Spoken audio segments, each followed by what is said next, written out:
Ça nous est tous arrivé d'avoir un problème d'électricité, de chauffage ou de plomberie. Par exemple, moi, l'autre fois, j'ai eu une fuite. De plomberie, hein, bien sûr. Et bien tout de suite, j'ai appelé Riet. Une charmante demoiselle m'a répondu et là, on a pris rendez-vous. Professionnel, hein, bien sûr, le rendez-vous. Merci, excellente journée à vous. Depuis, ils se sont déplacés chez moi et maintenant, j'ai plus de fuite. Parce que chez Riet, franchement, ils assurent. Ils sont 41 salariés, ils se déplacent dans tout le département et 90% du temps chez des particuliers. Et tout ça avec une règle d'or, réactivité, professionnalisme et rapport qualité-prix. Il y a déjà 12 000 clients qui leur font confiance. Hein. Trop la classe, quoi. En plus, tous les techniciens ont été formés par l'entreprise. Ça vous rappelle rien? Mais ouais, c'est exactement la même politique de formation que le FCG, quoi. Franchement, ces deux-là, ils étaient vraiment faits pour s'entendre.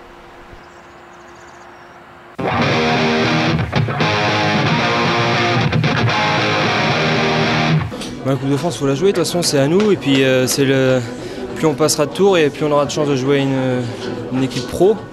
Et bien sûr, quand on est amateur, c'est un objectif, quoi. Sur la préparation du match, non, on a bossé comme d'habitude avec pas mal de physique le mercredi. Donc non, on a préparé le match comme tous les autres matchs. C'est vrai qu'on a peut-être un petit avantage psychologique puisqu'on a remporté, on va dire, le premier match en championnat. Mais c'est vrai, comme le disait le coach, il faut qu'on reste surtout concentré aujourd'hui puisqu'ils vont être beaucoup plus, à mon avis, vont être revanchards et beaucoup plus déterminés qu'ils ne l'étaient peut-être la semaine dernière.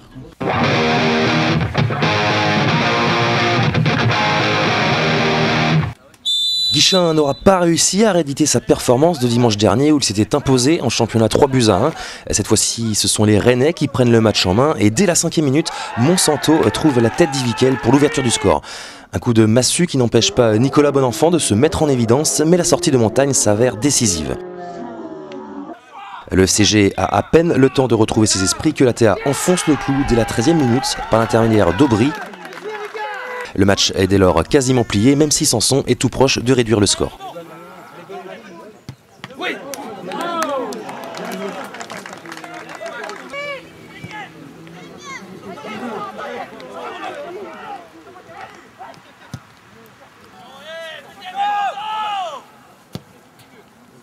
En deuxième période, la TA est une nouvelle fois aux avant-postes et Soleil doit s'employer pour éviter le naufrage. Malheureusement, sur le corner qui suit, il est battu par la tête d'Aubry qui signe par la même occasion un doublé. Le portier Guichenet se blesse sur cette action, il doit céder sa place, c'est Gageot qui enfile les gants, mais il n'aura pas à les utiliser puisqu'on en restera là.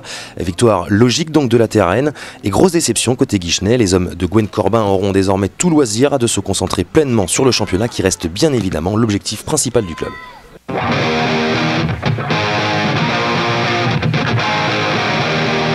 Aujourd'hui, on n'a pas été capable de renouveler le match qu'on avait fait la semaine dernière. Et en plus, on prend le canot, beaucoup de déceptions. Et dès le début, on a plombé notre match avec une erreur de marquage à la 4e minute. Et après, on a enchaîné les erreurs, on n'a pas été capable de jouer. Donc la qualification de la TA est logique. Il faudra bosser cette semaine à l'entraînement. Tout ce qui n'a pas été pendant le match. Surtout bosser les coups de pied arrêtés, le jeu de tête.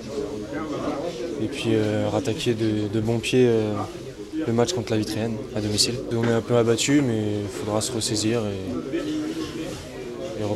bien reprendre pour la semaine prochaine. And now, the news.